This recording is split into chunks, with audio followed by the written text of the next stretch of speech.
Hey, how's it going? This is Mike Clark, Keys and Knowledge, back at it again with another fire episode. Excited about this one because we're going to talk all things title insurance. So I think we're all going to learn something new. I'm going to learn something new as well. And I'm just excited. I have Mr. Sawyer Sikes on here. I met him through Toastmasters. If you guys don't know what Toastmasters is, definitely get in. It works in two different components. One, you're learning how to public speak and get better and better and better. And as well as networking. I would have never met Mr. Sikes if he didn't see me at the Toastmasters. So hopefully it was a great first impression. I am still practicing. So, that was my 6-7 time going up there. So I'm just every time trying to get better and better. But he actually showed up and actually won first time goal. So that's great. Well, caveat, let's tell the truth. The winner wasn't there, so I was runner up and I got it out of the I left that out. Yeah, I'm an honest person. What can I say? So Sawyer, I just want to get to know you. Can you tell my audience a little bit about yourself? Yes. So I wasn't born in El Paso. I was born in Missouri, son of two Marines. And that's how I ended up in El Paso. My dad stayed in the military, went into Army after that. That brought us here, and I lived in El Paso my whole life. Went to Eastwood. Went off to Texas A&M, got a degree in finance, and said I'd never come back to El Paso. And like every El Pasoan, I'm back here because I love El Paso. It's home. But and so I started a job then working in Edward Jones, doing some financial advising at the time.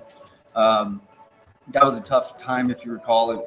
We had just had the '08 crash, and so markets were rough, and so that was in 2009. And so, it was difficult. So I pivoted, did some other things, and then I was looking for a job, and I got a call about from a family friend of ours saying, "I heard you're looking for a job. What do you think about working in title?" And I said, "That sounds great." And she's like, "Okay, I'll set up an interview for it." And I hung up the phone and I Googled what is title.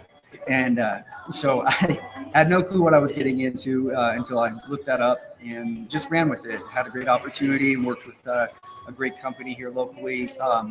Learned everything from the ground up, and it was a great opportunity. So from there, I've stayed in title. I've been in for 14 and a half years now in the business, and I just started an office here, Society Title. So very excited for that. And when I'm not doing title, I've got my family and kids, and just enjoy being outdoors and hiking and doing things like that. Oh, I appreciate that. So I want to unpack a couple different things. Yeah. You're getting that phone call from your childhood. You said friend or a relative? So a family friend, actually this gentleman from our church that he trained me when I was playing football. So I lifted with him and did all that kind of stuff. And so his wife was the assistant to the president of that time. That's awesome. So when you Googled it, what information came up, or what kind of enticed you to say, okay, I can do this? It's not going to be a problem. I read kind of the background of what it is, which is, it's funny because you can look at what title really is and then the jokes of what we say title is. But there's a lot of finance stuff involved in it because you're dealing with the numbers part of all parties involved. And that was the part that really stuck out to me. Okay. Little did I know, how much more is involved. So it kind of lined up with your Texas A&M degree and then boom. Yeah, and so together. That in my head, that's what made sense, like on that level. However, it turns out that the numbers are just one small, tiny portion of what you actually end up doing in title. So, but I've grown to really love. No, absolutely. I do have a question. So when it comes to title insurance, what is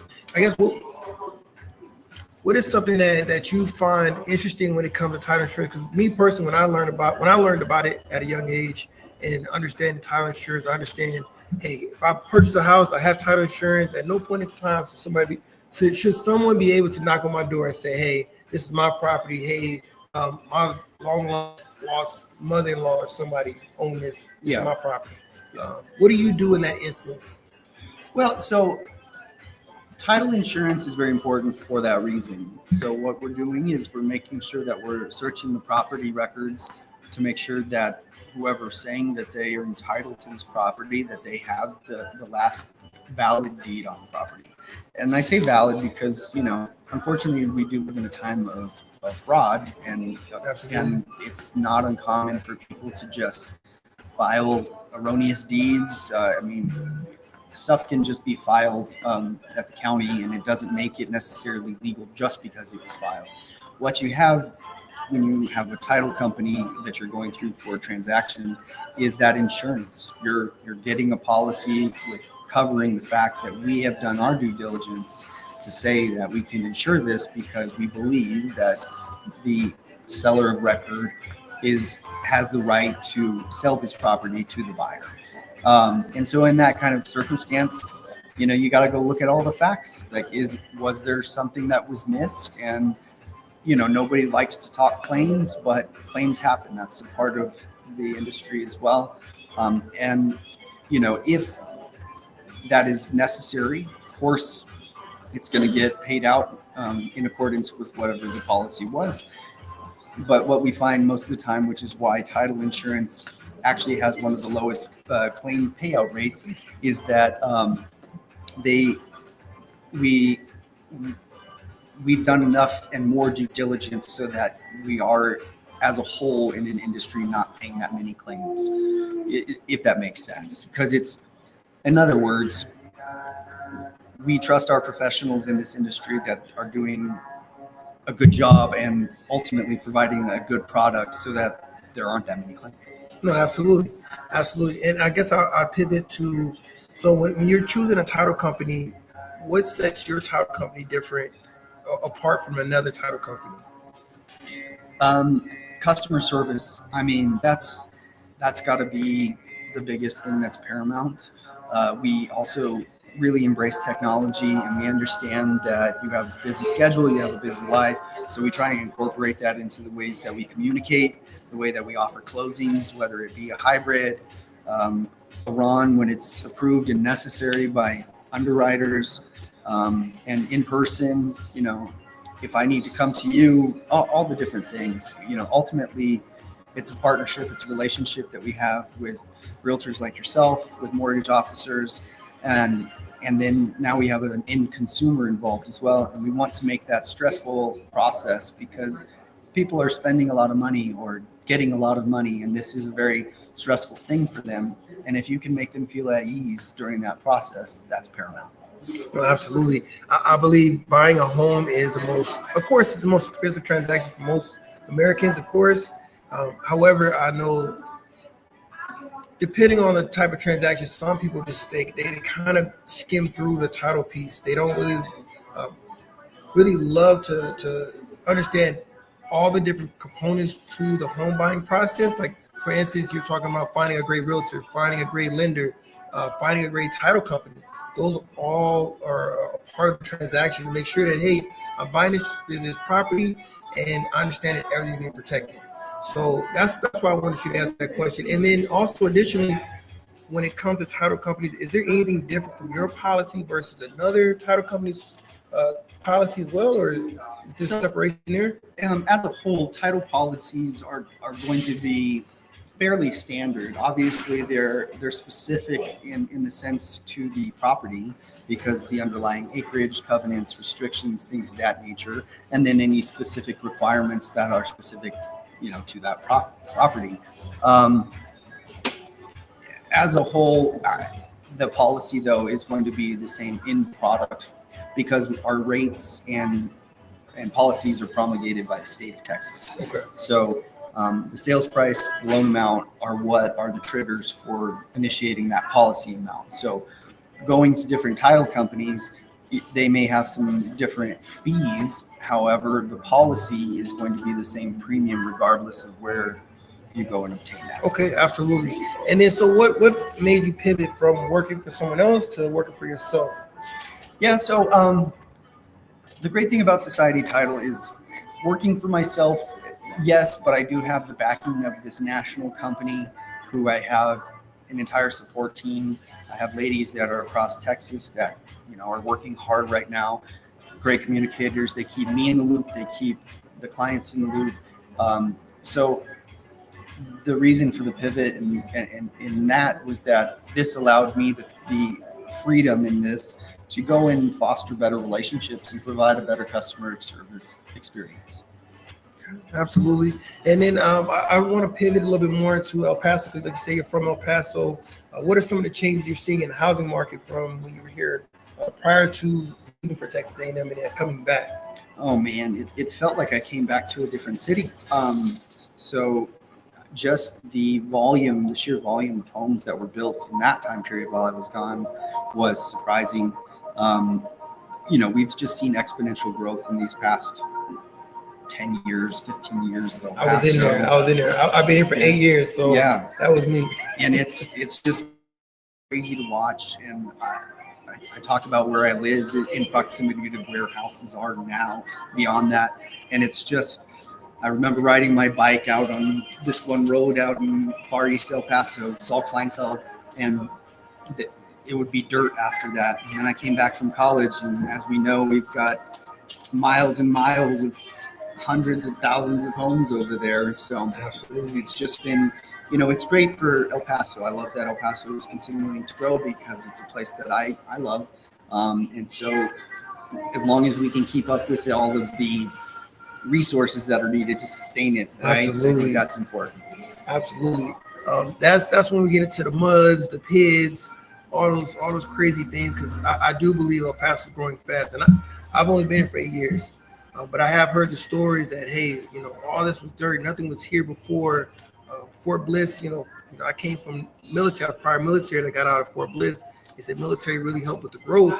Do you think anything else contributed to the growth out here in El Paso as well? Large in part, it's the military. I would say, Fort Bliss is one of the largest bases, so that's always helpful. But being a border city, I don't know if this is still true today, but it used to be the largest port of entry. Yeah, and so we've got a lot of, import-export activity in the El Paso area. So that definitely helps as well to be a major hub for that. No, absolutely. And that's a great point. I believe if there's a lot of investors that come into El Paso or people that are local that want to be investors, what Sawyer's saying right there is we do have a large port. We're a border city. We also have the military. We have a lot of different things specific and unique to El Paso only. So it's a little different than, of course, Austin and Dallas. I believe a lot of people in El Paso, and I want to get your take on this. For me, from the outside looking in, I grew up in a small city, and it's still a small city. It's growing slowly, and it's getting a little bit bigger. But here in El Paso, I'm noticing change isn't so much. It's not always accepted here. Yeah.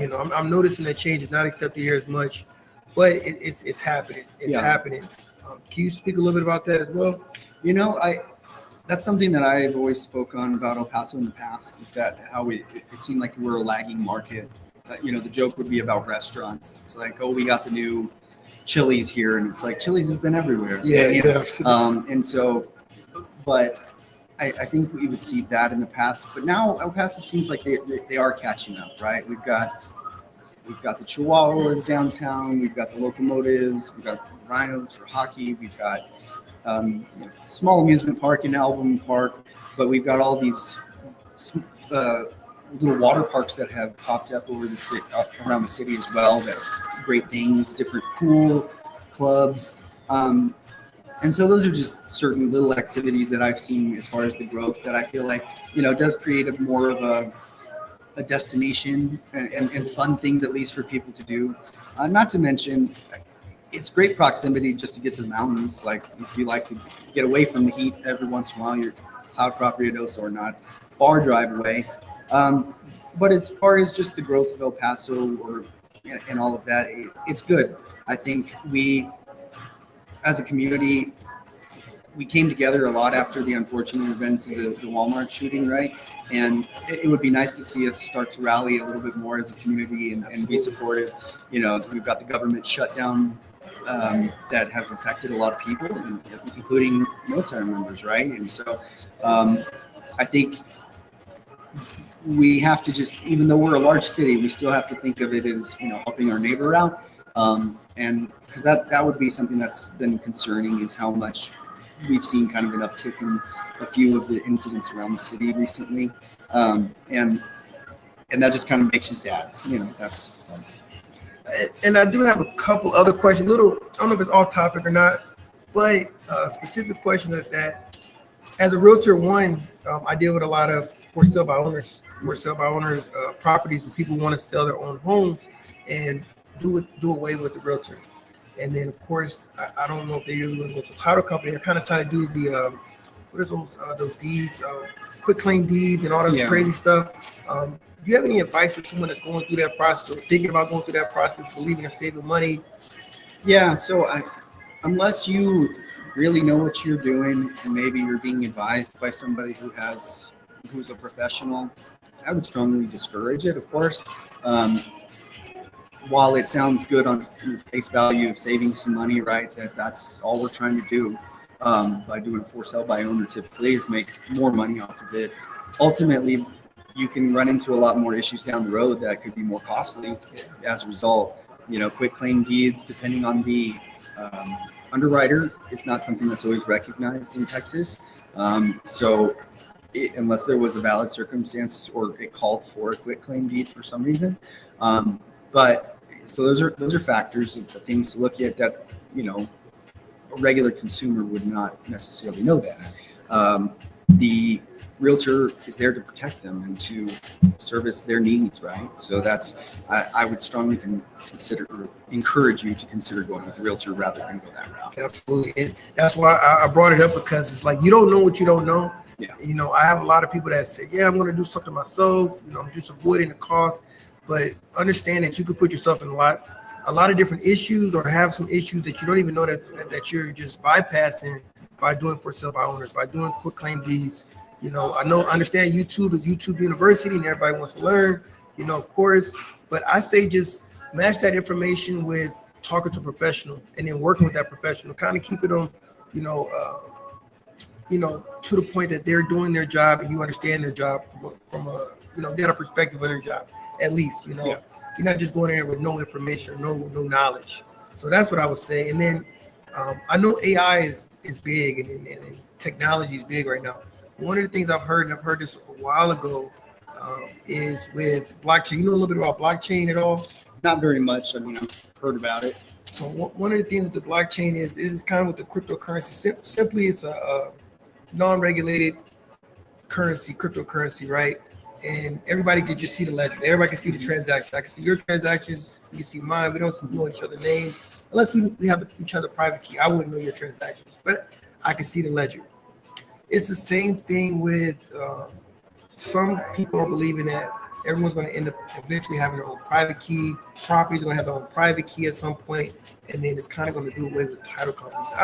I don't believe this is true or not, but I've been hearing it. I didn't know if you heard anything about this at all. I hadn't heard anything that's intriguing to hear. I find that to be something that would be a difficult process, though.